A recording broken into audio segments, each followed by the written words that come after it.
ಮನೆಯಲ್ಲೇ ರೆಡಿ ಮಾಡಬಹುದಾದಂತಹ ಸಣ್ಣ ಮಕ್ಕಳ ಬೇಬಿ ಸಿರ್ಲಾಕ್ ಫುಡ್ ಇವತ್ತಿನ ರೆಸಿಪಿ.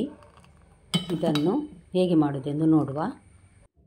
ನೋಡಿ, ಇಲ್ಲಿ 1 ಕಪ್ಪಿನಷ್ಟು ನಾನು ಮಕಾನ ತೆಗೆದುಕೊಂಡಿದ್ದೇನೆ.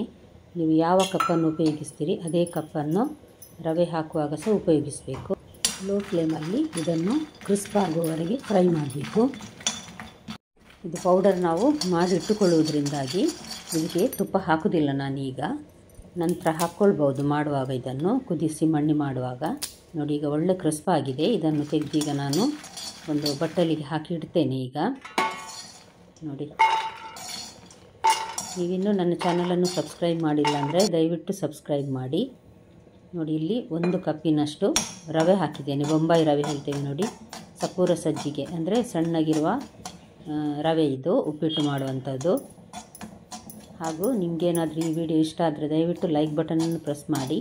ಹಾಗೂ ನಿಮ್ಮ ಮಕ್ಕಳಿರುವ ಫ್ಯಾಮಿಲಿ ಫ್ರೆಂಡ್ಸ್ ಯಾರಾದರೂ ಇದ್ದರೆ ಅವರಿಗೆ ಶೇರ್ ಮಾಡೋದನ್ನು ಮರಿಬೇಡಿ. ಒಂದು 12ರಷ್ಟು ಗೇರು ಬೀಜ, 12ರಷ್ಟು ಬಾದಾಮಿ ತೆಗೆದುಕೊಂಡಿದ್ದೇನೆ. ಇದು ಅಷ್ಟೇ ಡ್ರೈ ರೋಸ್ಟ್ ಮಾಡುವ. ಇವಾಗ ನಾನು ಕಲ್ಲು ಸಕ್ಕರೆ ಅಥವಾ ಬೆಲ್ಲದ ಹುಡಿ ಏನು ಹಾಕ್ತಾ ಇಲ್ಲ. ಮಕ್ಕಳು ಇದೇ ರುಚಿಯಲ್ಲಿ ತಿಂತಾರಾದರೆ ಏನು ಹಾಕದೆ ಇದನ್ನು ಹೀಗೆ ಮಾಡಿಕೊಡ್ಬೋದು. ಇಲ್ಲಾಂದರೆ ನಂತರ ನಾವು ಬೆಲ್ಲದ ಹುಡಿಯನ್ನು ಅಥವಾ ಕಲ್ಲು ಸಕ್ಕರೆಯನ್ನು ಹಾಕಿ ಕುದಿಸಿ ತಿನ್ನಿಸ್ಬೋದು. ರವೆ, ಬಾದಾಮಿ ಮತ್ತು ಗೇರು ಬೀಜದ ಪುಡಿ ರೆಡಿ ಆಯಿತು. ನೋಡಿ, ಪೌಡ್ರ್ ನುಣ್ಣಗಾಗಿದೆ ಇದು. ಈಗ ಮಕಾನ ಇದೆ ನೋಡಿ, ರೋಸ್ಟ್ ಮಾಡಿಟ್ಟದ್ದು, ಅದನ್ನು ಸಹ ಮಿಕ್ಸಿಯಲ್ಲಿ ಹಾಕಿ ನೋಡಿ ಫೈನ್ ಪೌಡರ್ ಮಾಡಿದೆ ನಾನು. ಇದನ್ನು ಸಹ ಈಗ ಒಟ್ಟಿಗೆ ಮಿಕ್ಸ್ ಮಾಡುವ. ಇದು ಗೇರು ಬೀಜ ಮತ್ತು ರವೆಯ ಮಿಶ್ರಣ, ಅದು ಪೌಡ್ರ್. ಅದನ್ನು ಸಹ ಇದಕ್ಕೆ ಹಾಕಿ ಒಂದು ಸಲ ರನ್ ಮಾಡುವ. ಅದರಲ್ಲಾದರೆ ಚೆನ್ನಾಗಿ ಮಿಕ್ಸ್ ಆಗ್ತದೆ ಎಲ್ಲ, ಅದಕ್ಕೋಸ್ಕರ. ನೋಡಿ, ಈಗ ರೆಡಿ ಆಯಿತು ಪೌಡ್ರ್. ಮನೆಯಲ್ಲೇ ಮಾಡಬಹುದಾದಂತಹ ಸಿರ್ಲಾಕ್ ಪೌಡ್ರ್ ಇದು. ಮಾರ್ಕೆಟಲ್ಲಿ ನೀವು ತಗೊಂಡು ಬರ್ತೀರಿ ನೋಡಿ, ಅದರ ಹಾಗೆ ಕಾಣ್ತದಲ್ಲ. ನಮ್ಮ ಮನೆಯಲ್ಲೊಬ್ಬ ಪುಟ್ಟ ಪೋರ ಇದ್ದಾನೆ ಅಮ್ಮನ ಮನೆಯಲ್ಲಿ, ಅವನಿಗೋಸ್ಕರ ಅಂತ ನಾನು ಇದನ್ನು ರೆಡಿ ಮಾಡಿದ್ದೇನೆ. ಅವನಿಗೀಗ 1 ವರ್ಷ ಆಗ್ತಾ ಬರ್ತಾ ಇದೆ ಈಗ. ಹಾಗಾಗಿ ನೋಡಿ, ಸಿರ್ಲಾಕ್ ಪೌಡರ್ ರೆಡಿ ಆಯಿತು. ಈಗ ಇದನ್ನು ಹೇಗೆ ಮಾಡುವುದೆಂದು ನೋಡುವ.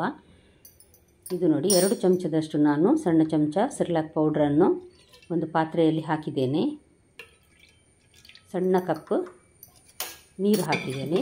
ಗಂಟಿಲ್ಲದಂತೆ ಮೊದಲೊಮ್ಮೆ ಚೆನ್ನಾಗಿ ಕಲಸಿ ನಂತರ ಇದನ್ನು ಮೆಲ್ಲ ಉರಿಯಲ್ಲಿ ಕುದಿಸಬೇಕು. ಇದನ್ನು ಒಂದು ವೇಳೆ ತಕ್ಷಣ ಮಾಡಬೇಕು ಅಂತ ಇದ್ದರೆ ಬಿಸಿ ಬಿಸಿ ನೀರಿಗೆ ಇದನ್ನು ಹಾಕಿದರೂ ನಡೀತದೆ. ಕಪ್ಪಲ್ಲಿ 2 ಚಮಚ ಪೌಡ್ರ್ ಹಾಕಿಟ್ಟು ನಂತರ ಬಿಸಿ ಬಿಸಿ ನೀರು ಹಾಕಿ ಮುಚ್ಚಳ ಮುಚ್ಚಿ 1-2 ನಿಮಿಷ ಇಟ್ಟು ಬಿಟ್ಟರೆ ಇದು ದಪ್ಪ ಆಗ್ತದೆ. ನೋಡಿ, ಇದೀಗ ಸ್ವಲ್ಪ ನೀರು ಕಾಣ್ತದೆ, ಆದರೆ ಒಂದು 5-6 ನಿಮಿಷ ಬಿಟ್ಟು ನಂತರ ನೋಡಿದರೆ ಸ್ವಲ್ಪ ಮಂದಾಗಿರ್ತದೆ. ನೋಡಿ, ಇಷ್ಟು ದಪ್ಪ ಆಗಿರ್ತದೆ. ಮಕ್ಕಳಿಗೆ ತಿನ್ನಿಸಲಿಕ್ಕೆ ತುಂಬ ಸುಲಭ ಸಹ ಇದು. ಬಾಟ್ಲಲ್ಲಿ ಹಾಕಿಕೊಡುವ ಹಾಗಿದ್ದರೆ ಸ್ವಲ್ಪ ನೀರಾಗಿ ಮಾಡಿಕೊಳ್ಬಹುದು. ಪುಟ್ಟ ಮಕ್ಕಳೇನಾದರೂ ನಿಮ್ಮ ಮನೆಯಲ್ಲಿದ್ದರೆ ಖಂಡಿತ ಒಮ್ಮೆ ಟ್ರೈ ಮಾಡಿ ನೋಡಿ, ಮಕ್ಕಳು ಇಷ್ಟಪಟ್ಟು ತಿಂತಾರೆ. ಮತ್ತೆ ಸಿಗೋಣ. ಧನ್ಯವಾದ.